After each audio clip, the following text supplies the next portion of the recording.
Hello and welcome to the History of the Germans, episode 30, The Three Roads to Canossa. First, apologies for missing last week. I had to deal with a long-anticipated family issue that took me back home to Germany and left little or no time to work on the podcast. I'm actually at the airport right now writing up this episode, so it's all hands on deck. The enforced break had, however, a positive side. I could spend a bit more time on thinking about the structure of our narrative. And that is important since the time period we're entering right now is extremely complex, even by history of the German standards. And what makes it worse is that events between 1056 and 1125 go bang, bang, bang, with important strands of the narrative happening in parallel before violently intersecting and then occasionally looping back on themselves. There's a confusing array of characters and locations, erratic behaviors, and theological disputes.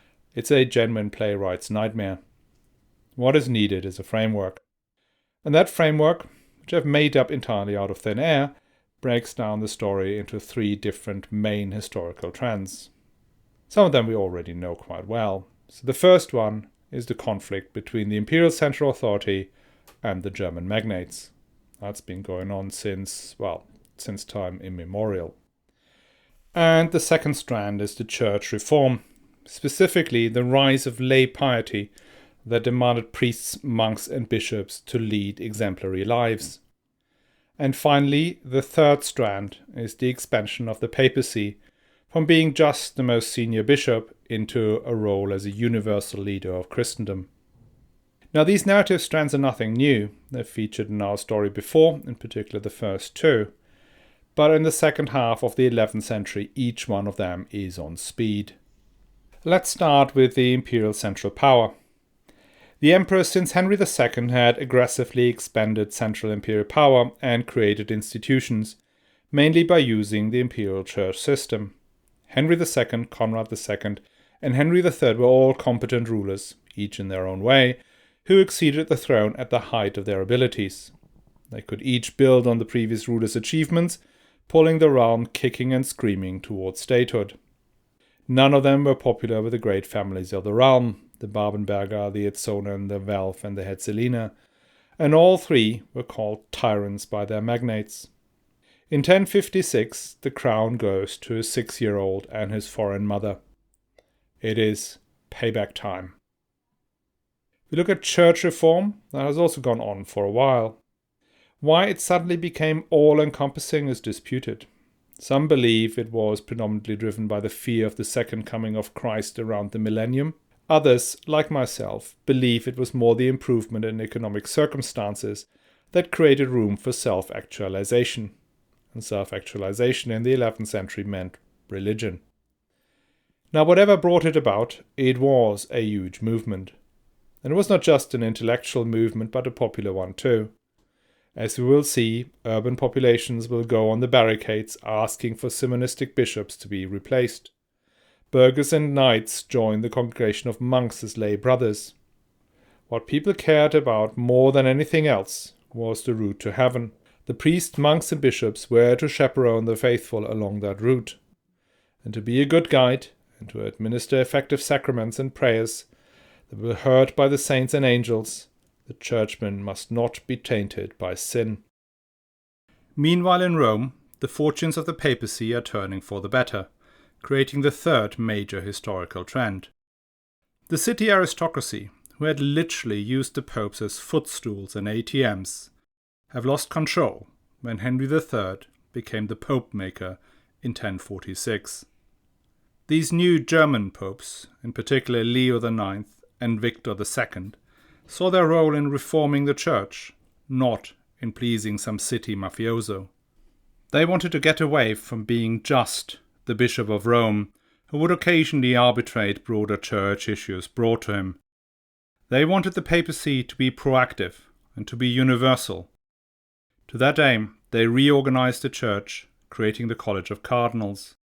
The cardinals would fan out across the world requesting better behavior from monks, the removal of simonistic priests, and, first and foremost, obedience to Rome. The Pope was to actively guide Christendom anywhere in the world. This did not automatically mean conflict with the Emperor. Leo IX and Victor II were members of the imperial church system who saw themselves as partners of the emperor. They needed the emperor's sharp swords to keep the Roman aristocracy down. But in the middle of the 11th century, new powers appeared in Italy, who could provide the necessary security, while simultaneously imperial power in Italy declined. And that meant the popes needed new allies. These three strands, conflicts between imperial authority and magnates, the church reform movement, and the ascent of the papacy, are not separate. They constantly intersect. Emperors using the church reform movement to control the magnates, popes using emperors to gain control over national churches, etc. It is on these intersections that the great historic turning points come about. And finally at Canossa, all three lines of development come together in an explosive cocktail that created one of the unique features of Western European history: the separation between spiritual and secular power. Okay, enough theorizing. Let's get into the meat of today's episode and put the new framework to the test. I hope it works, because this is going to be messy. In this first part, the focus is on the conflict between imperial central power and the magnates. Last episode, Emperor Henry III died in 1056 at the age of just 39. At the start of his reign, Henry III was the most powerful of the early German monarchs. He presided over a coherent political entity where he could maintain peace and order by edict. He directly controlled the three southern duchies, accepted vows of vassalage from the Dukes of Poland and Bohemia, as well as the King of Hungary. He expanded royal power around the precious silver mines of Goslar, and he removed Godfrey the Bearded as Duke of Upper Lothringia. His crowning glory was the Council of Sutri, where Henry III removed 3 popes and replaced them with a string of reform-minded, serious German popes. In 1046, Henry III controlled all 3 of the historic strands of the 11th century that we've just discussed. But after his imperial coronation in 1046, things had begun to fall apart. The Hungarians had thrown off their king, a king that Henry III had put above them. Henry's insistence on revenge for this feckless former King Peter of Hungary resulted in an endless and unwinnable war in the east. The cost of this war was borne mainly by the Bavarians and Carinthians, who stood up against their overlord when they could no longer bear it. Seeing the Hungarians gaining the upper hand was not lost on the Poles and the Bohemians, who began asserting their independence again. Bottom line was that in the 1050s, the situation in the southeast had become extremely fraught. Disaster was only avoided because the rebellious dukes of Bavaria and Carinthia conveniently died. After the rebellion of the Bavarians and Carinthians, Henry III had become ever more suspicious of his magnates. He made first his sons and then his wife Duke of Bavaria. In the charters of this period, only his wife and Pope Victor II are mentioned as advisors to the emperor.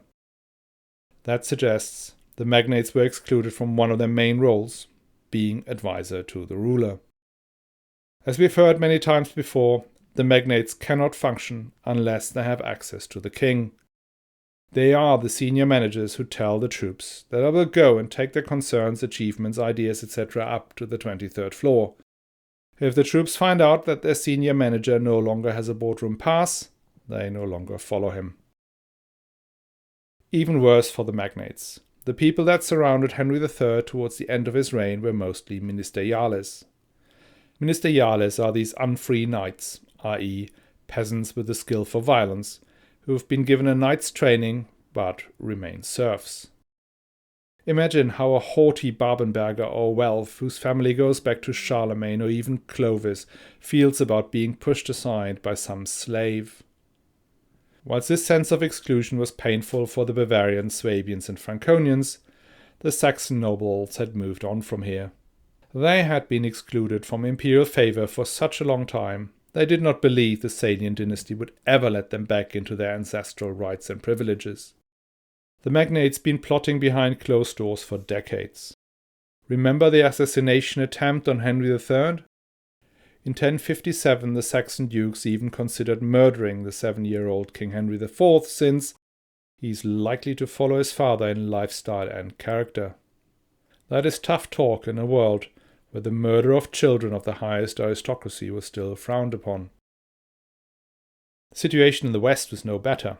Unseating Godfrey as Duke had not stabilized the situation in Lothringia. Au contraire, it created a vacuum that attracted new powers from both inside and outside the empire. Namely, the fiercely ambitious and competent counts of Flanders expanded their territory into the empire. And even Godfrey himself had landed on his feet when he married Beatrix, widow of the Margrave of Tuscany. That gave him de facto control over a vast territory that stretched from coast to coast in northern Italy, from Mantua to Florence and Lucca. Nobody could go from Germany to Rome or vice versa without Godfrey's say-so. Moreover, thanks to his connections in Lothringia and with the Counts of Flanders, Godfrey was the only person who could engineer peace on the western frontier. Henry III may have had premonitions that he may not be for this world for much longer, or he had simply realized that some conflicts could not be won. Anyway, in his last years he tried to find a compromise with his opponents. So just before his death he reconciled with Godfrey the Bearded.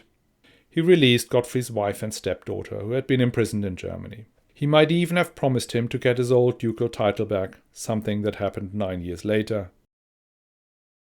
It must have been an exceedingly painful moment for Henry III. Henry's entire policy was about curtailing his largest vassal's power. But after 16 years of war, Godfrey had become even more powerful than he would have been had Henry let things go earlier in his reign. Godfrey controlled both the western and the southern border of the empire. As we will see, he will become one of those powers that protect the popes against the Roman aristocracy, making him the maker and protector of popes and leader of the church reform project. And this role would pass on to his stepdaughter, the mighty Matilda, Margrave of Tuscany and shield of the papacy. When Henry III succumbed on October 5, 1056 at Bothfeld, an imperial Pfalz in the Harz Mountains, he left this giant mess to his son, the 6-year-old Henry IV, and the boy's mother, Agnes of Poitou. To say it right away, Agnes of Poitou is no Theophanu, and certainly no Adelheid. That is not to say she's terribly incompetent. She just isn't absolutely brilliant. And given the situation I've just described, absolutely brilliant is the baseline for a successful reign. Luckily for the first year and a half, Agnes and little Henry IV can rely on the wise counsel of Pope Victor II, the last pope installed by Henry III.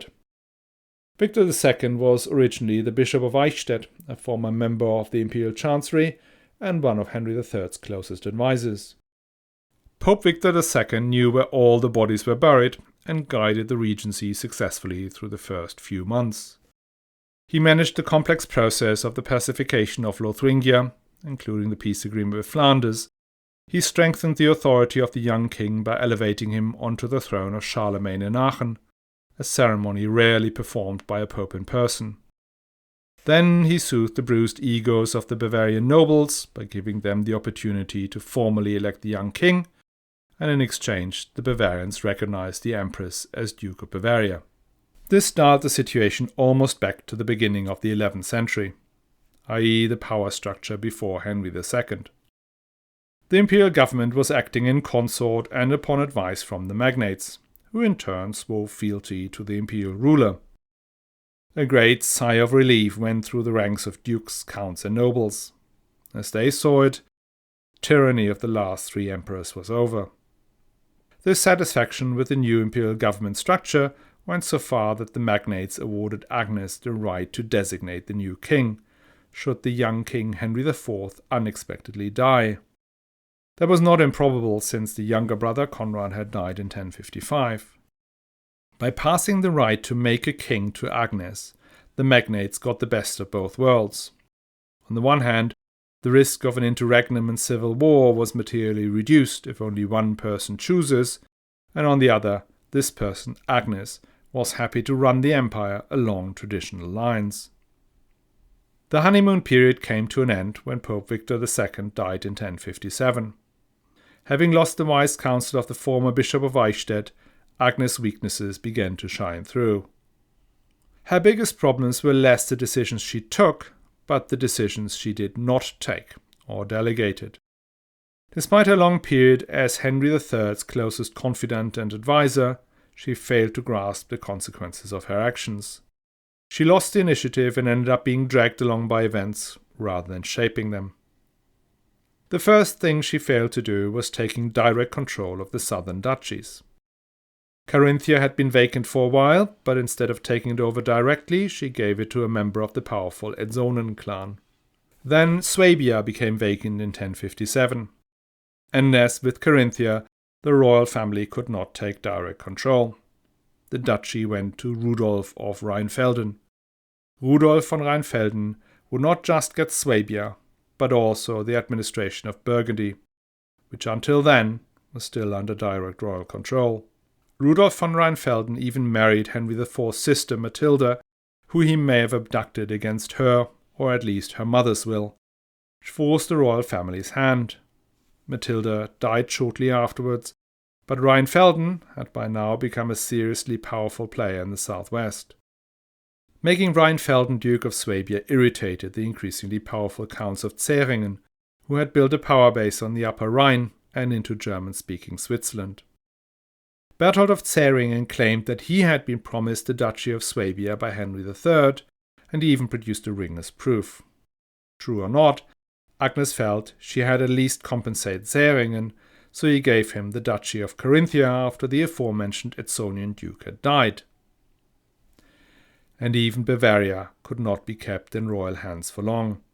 Conflict with Hungary continued, despite, or maybe because, the imperial government finally agreed a reconciliation with King Andreas.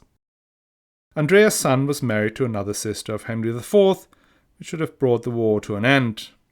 But no. King Andreas was toppled by his brother Bela, and Henry IV's brand new brother-in-law showed up in Germany with no kingdom. Imperial honor demanded that fighting resumed, and Bela's offer of peace was rejected. Basically a rerun of the wars over King Peter. Neither Agnes nor her now 10-year-old son were the right people to fight this war. Hence, Agnes had to appoint a new Duke of Bavaria, Otto von Northeim. Otto von Northeim was a Saxon noble deeply connected with the Saxon magnates that just recently plotted to have little Henry run through with a lance. In one way, the deal with Northeim worked. King Bela of Hungary capitulated, and the imperial candidate was installed as the new king. But that is a modest consolation prize for handing all three southern duchies to men we will find out later will become the most dangerous enemies of the Emperor Henry IV. As the lay magnates were enjoying this fresh air of freedom and opportunity, the spiritual lords did not want to miss out either.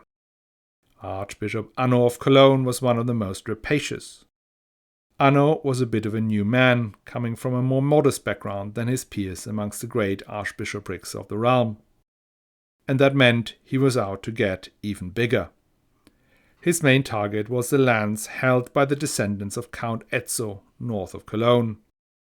The Edsonen, as they were called, were one of the great magnate families regularly being elevated to Dukes of Bavaria or Carinthia, and were hereditary Counts Palatinate with possessions along the Rhine and Ruhr Valley. When Anno comes on the stage, tensions were already running high between bishops and counts. God knows who provoked who, but in 1060 the Count Palatinate Henry plundered the episcopal lands and besieged Cologne itself. Anno seems to have set up his defences well, and the Count had to retreat. Anno followed him and locked him into his castle at Cochem. Count Henry, scion of one of the most powerful families in the land, and a man who not long ago was seen as a potential king should the Salian house die out, could not get his head round being beaten by some country parson with a fancy hat. He went mad, like completely mad, and he decapitated his wife. Before he could go after his son, the castle guards opened the gate and let Anno's troops in. Count Henry's little son survived and became a vassal to the Church of Cologne. With that, the Archbishop of Cologne took over from one of the richest and most powerful magnates in the land. The Archbishopric of Cologne is to this day the richest diocese in the world. With Anno of Cologne riding high, another archbishop, Adelheid of Hamburg-Bremen, had a much rougher time under the new regime. You remember Adelheid was the ally of Henry III, who tried to keep the Saxons down and build an ecclesiastical superdiocese that stretched from Lapland to Leipzig. With his sponsor gone, world domination had to be suspended. Now we are in the year 1061, 5 years after Emperor Henry III had died, and it is clear Agnes is not really in charge. Actually, nobody is really in charge. The magnates do what they want. Even the Abbess of Gandersheim, a Salian princess no less, found herself humiliated in a court case before the papal legate. But that alone is not yet enough to explain the dramatic events of 1062, an event I remember vividly as a story from my school days, and a story that again involves Anno, the rapacious Archbishop of Cologne. As I said, the really dramatic events usually take place when two or more strands of the narrative come together. And so it is here. So let us first take a look at what happened on church reform on these last 5 years. In 1059, Humbert of Silva Candida, one of the most radical of the reformist thinkers, published his 3 books against the simoniacs. His argument was as simple as it was radical. Any lay involvement in the election of priests, bishops, abbots, canons, etc. was a form of simony, even if no money changed hands. And furthermore, any act by a priest culpable of the sin of simony was invalid. So if a simonistic bishop would ordain a priest, even if that happened gratis, the ordination was invalid. And that meant any sacrament given by that priest would also be null and void. That would obviously create complete havoc. But on the other hand, something needed to be done. Bans on simony had been issued since the Council of Nicaea in the 4th century, but to no avail. So at the Lateran Synod of 1059, Pope Nicholas II decided to take a staged approach. Quote, "We decree that there should be no mercy for the simoniacs to protect their indignity, and we condemn them according to the sanctions of the canons and the decrees of the Holy Fathers, and we declare with apostolic authority that they should be deposed. About those who were ordained by the simoniacs, not for money but freely, since this question has now been debated for a very long time, we remove every knot of doubt, so that we permit no one henceforth to hesitate over this decree. Since the poisonous calamity of the simoniac heresy has until now grown up to such an extent that hardly any church can be found that is not corrupted in some part by this disease, we permit those who have been freely ordained already by simoniacs to remain in their orders, according not to the censure of justice, but to the perspective of mercy, unless perhaps some fault from their life stands against them according to the canons. There is such a multitude of these people that since we are not able to enforce the rigor of canonical vigor upon them, it is necessary that we incline our spirit for the moment to the zeal of pious condescension. We do this on condition, however, that by the authority of the apostles Peter and Paul we absolutely forbid that any of our successors should ever take this permission of ours as a rule for themselves or anyone else, since the authority of the ancient fathers did not promulgate this by command or concession, but the great necessity of the time extorted it from us by permission." End quote.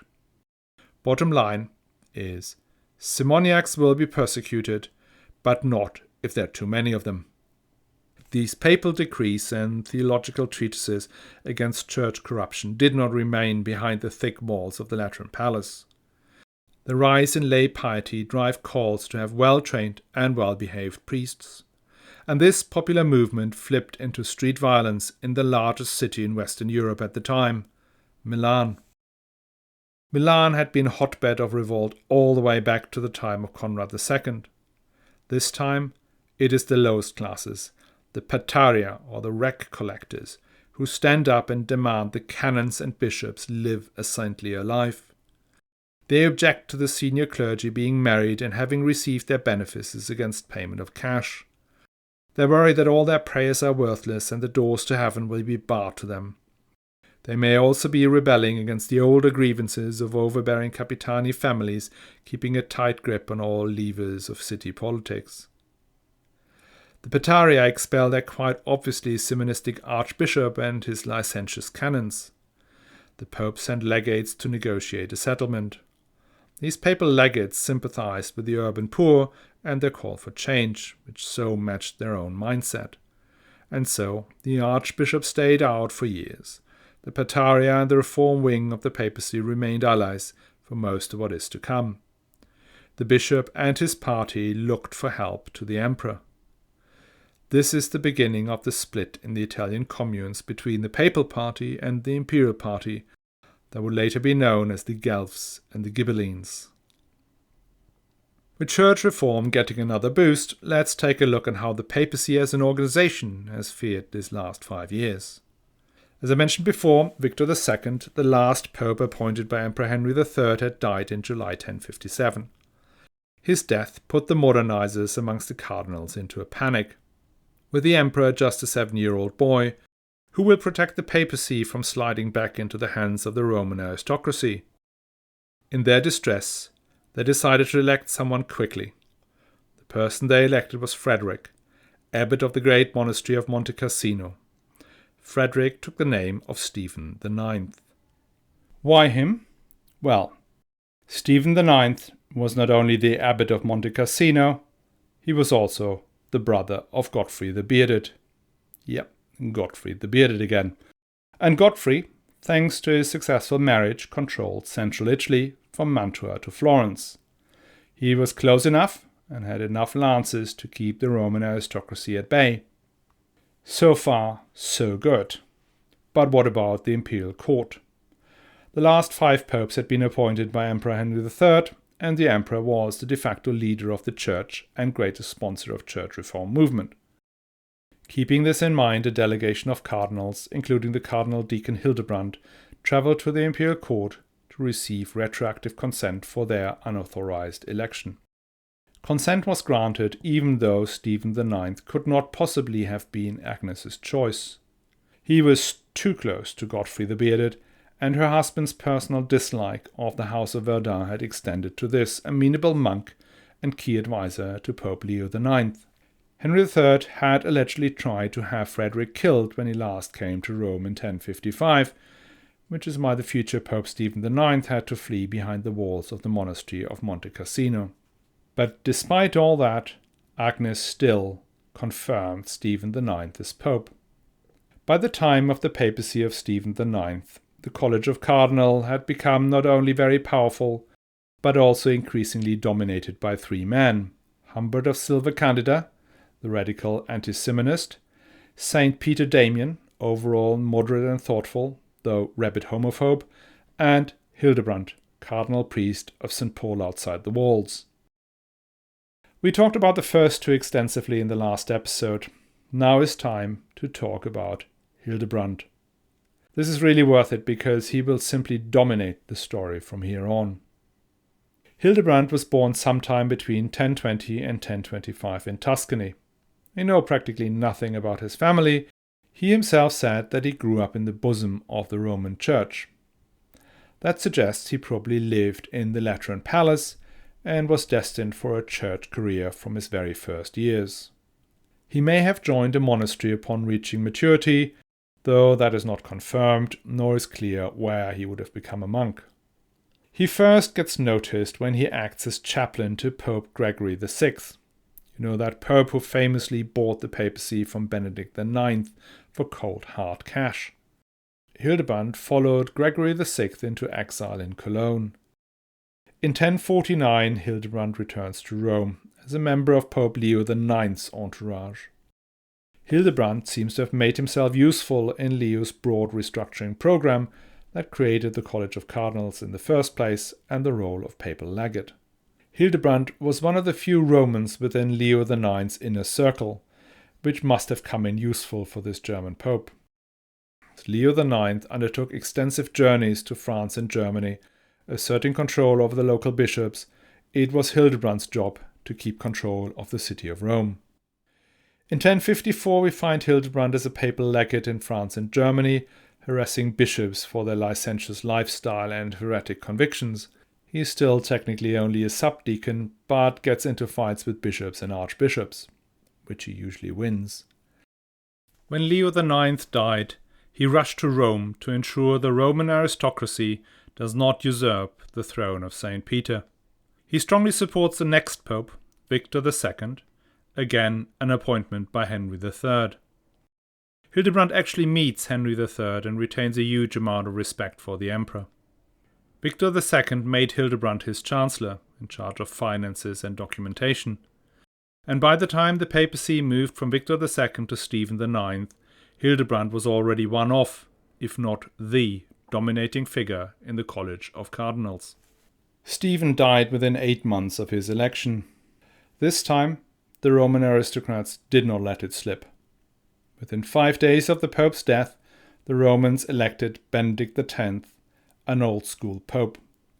Benedict X was a creature of the Counts of Tusculum, or Theophylacts, who had ruled the Holy City and the papacy for centuries before Henry III put a stop to this. But times had moved on too far to put the genie back in the bottle. The majority of the reform-minded cardinals left Rome and travelled to Florence, the capital of Godfrey the Bearded. There they met up with Hildebrand and Humbert of Silva Candida, who took charge. The cardinals elevated the local bishop of Florence as Pope Nicholas II. Godfrey the Bearded provided the muscle that pushed Benedict X out and brought Nicholas II into the city of Rome in January 1059. This time, the delegation to Empress Adelheid did not ask for consent, just for confirmation. The right to appoint a pope is rapidly sliding from the hands of the imperial court. In May 1059, a great synod takes place in the palace of the Lateran that will have wide-ranging consequences. The synod is led by our 3 prominent reformers, Humbert of Silva Candida, Pietro Damiano, and Hildebrand. The synod did not just condemn simony, as we've already heard in this episode, it also created the process by which popes have been elected ever since. The Lateran synod decreed that the pope is no longer appointed by the emperor or elevated by simple acclamation by the citizens of Rome, but should be elected by the cardinals, specifically the cardinal bishops, i.e. those cardinals that are bishops at the same time. The emperor was no longer directly involved in the selection of the pope, though, quote, due regard should be given to Henry, currently king and by God's will, future emperor. The people and nobles of Rome are called upon to give an acclamation, but are not given a choice. With that, the imperial prerogative established by Louis the Pious, upheld by all 4 Ottonian emperors, and most explicitly exercised by Henry III, seems to have been cancelled. In hindsight, that is true. That is what we know had happened. However, it is not clear whether this was the intention of the bishops meeting in the Basilica of the Lateran in 1059. The main concerns of Hildebrand, Humbert and Peter Damian was not to throw off the yoke of imperial octroys, but to maintain the momentum of the church reform. Most specifically, they wanted to keep the Roman mafia aristocracy and the anti-reform-minded northern Italian bishops out of the selection process. It is about making sure no Benedict X could ever be legally elected again. Preventing the election of an old-school pope by papal decree is all nice and dandy, but in the world of 11th century power politics, swords count more than quills. This was not lost to the inner circle of church reformers and Hildebrand in particular. For now, yes, they have Godfrey the Bearded as the protector of the reformed papacy, but who comes after him? He had no sons, and his stepdaughter Matilda was a mere woman. Well, they did not know that this Matilda would turn into the Matilda of Tuscany, anything but a mere woman. Hence, they needed insurance should the Roman aristocrats rise up again. Should the emperor turn against the reform, or should Godfrey the Bearded die? And there were some rough-looking fellas happy to provide exactly that kind of insurance. The Normans. The Normans had kept expanding their territory in southern Italy after the Battle of Civitate, where they had beaten and captured Pope Leo IX. These guys had the strength of arms, but no legitimacy. And that gave Hildebrand an idea. He offered the two leaders of the Normans, Richard of Aversa and Robert Guiscard, to make them honourable men by awarding them titles in the name of the Pope, in exchange for military support against the Roman aristocracy, and even the emperors. That was a sweet deal for both sides. The papacy did not give away anything, since they did not really have a claim to be overlord of Sicily and southern Italy in the first place.